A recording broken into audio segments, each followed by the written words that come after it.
pinakulong nga po namin yun dahil na contempt eh. Ano po ba, parang nililibak po ba yung House of Representatives at siyang nilagay ulit dyan na OIC? Wala na po bang mas pulpul kaysa dyan, Mr. Secretary? Ang ginawa ninyo, pinalitan ninyo yung suspension, yun po yung issue. Kaya ang sinasabi ni Atty. Pucallan at ang inyong magagaling na mga abogado, pwedeng palitan.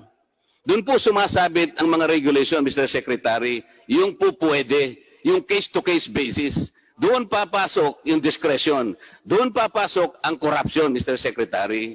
Kaya hindi po malinaw, hindi po stricto ang pagpapatupad. Yun lamang po ang aming observation, Mr. Secretary. Kung ganito po yung mga abogado ninyo, Mr. Secretary, palagay ko mawawala kayo sa hulog. Kanya po pala, napakarami ninyong pagdidesisyon na hindi po tumatama. Paano natin madideter? Paano natin matatakot ang mga healthcare institutions na gumawa ng sarit-saring napakaraming mga paglabag kung patatawarin naman pala natin sila? Ano po ba ang pinakabatayan po? Your Honor, naririnig po niyo ako, Your Honor. Naririnig ko po kayo. Sinasaysay ko lang po ang katwiran kung bakit yung argumento na kawawa naman ang mga pasyente ay hindi po dapat tanggapin na ganun lang sapagkat nakalabag din sila. Kapag hindi po natin pinarusahan at pinalitan yung suspension, ipag-aakala po ng lahat ng mga healthcare institutions, okay na tayong gumawa ng paglabag. Ang totoo naman yan ay ima-maximize lang nila yung fine eh. Magkano lang po ba yung fine, Secretary? 100,000. Sa kaso po ng PhilHealth, nag-a-average po siya ng 30 million per month na claims mula sa PhilHealth. So pag sinuspindi nyo siya ng 3 months, 90 million maliwanag ang mawawala sa kanya. Eh di putong-puto, baryang-barya lang yung 100,000. Hindi po siya mangingimi o matatakot na uulit-ulitin ang ginawa nilang paglabag. Kokopyahin din yan ng ibang healthcare institutions. Kaya ang tanong ko po sa inyo, baka gusto po ninyong aralin uli at i-revoke itong PhilHealth Board resolution na ito sapagkat ito'y nagagamit. Hindi para sinupin po ang pondo ng PhilHealth, kung hindi para paglaruan ang PhilHealth, Mr. Secretary. Maraming salamat po. Yes, Your Honor. Ay isasailalim natin ito sa pag-aaral at paglilipaso. Tignan ang mga datos dito at ito po naman ang akin lang pong ibig idagdag na hindi naman po sila na absuelto bagkos ay itinaas po yung kanilang penalty. Pero tama po kayo na baka kung yan ang magiging pamantayan ay baka magaya ng mga ibang mga healthcare facilities. Pero kasi ito pong perpetual succor, ang pagkakaalam ko po, ay isa po siya sa mga nakapagbibigay ng Z-benefit package. Yan po, accredited siya for mga higher level procedures at hindi po lahat ng hospital accredited for the delivery of Z-benefit packages. Kagaya ng mga renal transplant, kagaya po ng mga CA na cancer of the breast, cancer of the prostate. Hindi po lahat ng ospital ay may kakayahan na magbigay po ng Z-benefit package at kaya ito po ang isa din sa kadahilanan na in lieu of the suspension or revocation ay itinaas na lamang po yung kanilang penalty o yung fine. Pero tama po kayo, sir. Pag-aaralan po natin ito sa lalong madaling panahon para makita talaga kung saan ang mga puwang at kung paano po tutugunan at nang maiwasan ito pong mga ganitong mga sitwasyon. Salamat po. Secretary, total po ay papunta naman kayo sa pagre-revoke nitong PhilHealth Resolution 2334 at alam ko naman pong i-revoke ninyo sapagkat maling-mali. Isama na rin po ninyo yung Corporate Order number 2018-0039. Ito po yung implementing rules naman nung sinasabi nating board resolution ng PhilHealth 2334.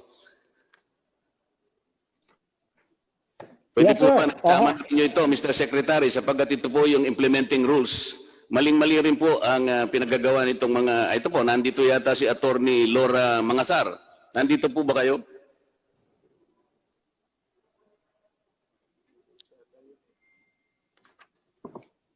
Hindi po kasi magiging mabuti, Mr. Secretary.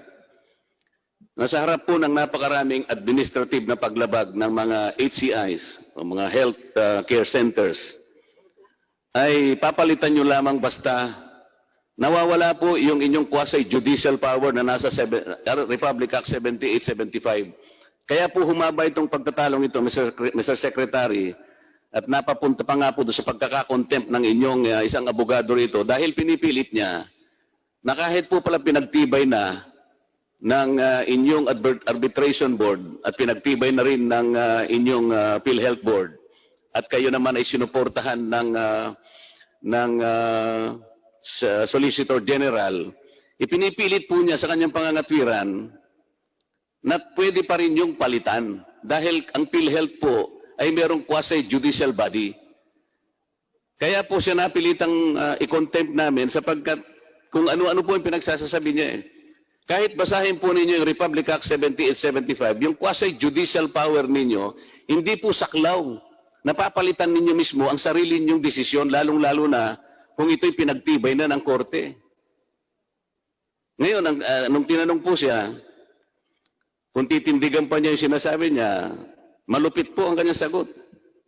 I stand by my opinion. Kasi po gumawa siya ng opinion eh. Gumawa siyang legal opinion, Mr. Secretary, 1 year after the promulgation of PhilHealth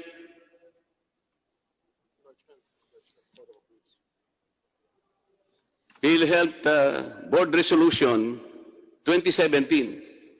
Ang pinag-uusapan po natin ay PhilHealth Board Resolution number 2334 series of 2017. Pagkatapos noon, gumawa nga po kayo ng IRR June 19, 2018. Ito siguro ang dahilan kung bakit gumawa ng legal opinion ang isang inyong abogado na nagngangalang Attorney Pocalian at kayo po pala ay merong power. Ito po yung salita niya. It is covered by the minutes. Because of the quasi-judicial power of PhilHealth, kayo po pala ay po pwedeng palitan ang inyong desisyon kahit na ito'y pinagtibay na ng korte. Napakalaki po ng implication noon. At yan daw po namang opinion niya, ipinagtibay pa po ng opinion ng Office of the Government Corporate Counsel. Eh kung ganito po yung mga abogado ninyo, Mr. Secretary, palagay ko mawawala kayo sa hulog. Kanya po pala napakarami ninyong pagdidesisyon na hindi po tumatama. Ang totoo po niyan, ewan ko kung totoo lang, nandito siguro yung mga iba. Bago po ma-appoint yung bagong PhilHealth President, yung natitirang ex-com po ninyo, Mr. Mr. Secretary, mukhang nag-uusap-usap sila and the ex-com was presided by Mr. yung COO, Arnel De Jesus. Arnel De Jesus, na ngayon ay hindi makapunta rito sapagkat napakarami raw niyang dinaramdam. Pero he presided an ex-com meeting installing Attorney Pocalian as the OIC, Senior Vice President for Legal. Hindi ko po malaman kung totoo yan. Sa makatid, bago pa po ipaalam sa bagong presidente and CEO ng PhilHealth, meron na silang naipundar na OIC na pamalit yata doon sa isang nag-resign. At meron din pong pinalit na OIC na magsasubstitute sa sumandali doon kay Mr. Mas, SVP ng MSS yata. Alam po ba ninyo ito, Mr. Secretary, na nangyayari sa sarili ninyong bakuran? Baka hindi po ninyo alam ito eh.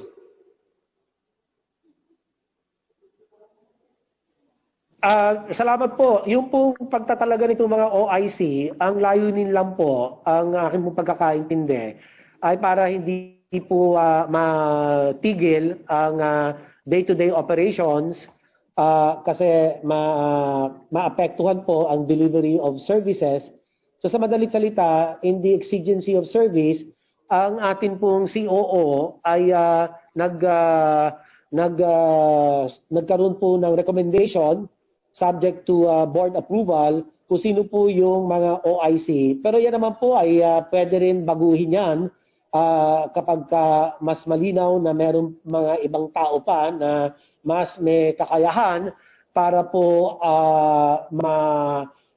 maipwesto at gawin yung pinakamahusay at